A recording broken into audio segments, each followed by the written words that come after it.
but you don't know what you don't know, and you're probably paying too much in taxes or not enough getting a yield in your returns because of it. It's always good to not seek advice, but seek counsel. Somebody who's been where you're at is where you're wanting to go, and talk with them. And I always find that the most successful people are often the most giving of time and most valuable time that you want to take and listen to what they say, because they will save you millions and hours of headache by just being coachable if you listen to it and ask the right questions, right, Tiffany?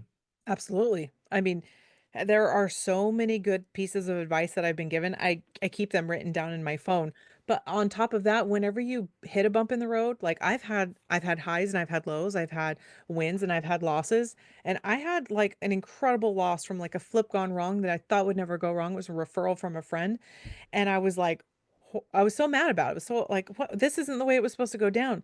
And I had a conversation with my mentor and was like, Tiff, I'm taking losses of this, this, this. And I'm like, oh my gosh, I look up to you. I haven't had a loss that big. Like, I've got room to grow. So I turned it from like, this is the worst thing that's ever happened to me, to like, no, now I'm learning from him. Now I hope I can share that advice with someone else to avoid that for them.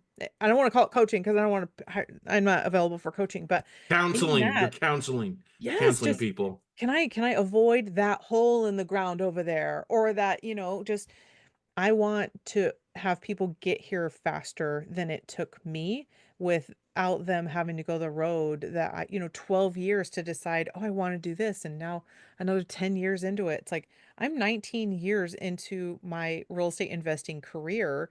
And if I meet somebody in their 20s, I start clapping like, oh my gosh, I've met you so early. Let me tell you what I've done wrong so that Right. you can go do it. And then what's funny is at the end of that conversation, like, great, I'm still gonna go flip a house. I'm like, awesome.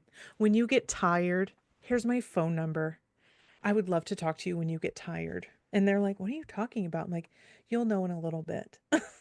So, Yeah, that's the thing. I think I bang my head against the wall more so than anything else, is especially we get a lot of people, oh, I'm just going to wholesale note. So I'm going to go out and find buyers and wholesale. I'm like, well, that's okay. But if you put that same work into raising capital, it's the same thing.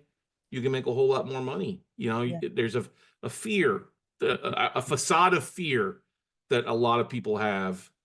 And it's also too, depending on who you're talking to, you get a lot of folks that ego plays a big role. I want to be the landlord. I'm like, okay, that's fine. There's a smarter way to do things in a lot of cases, a whole lot less headaches, a whole lot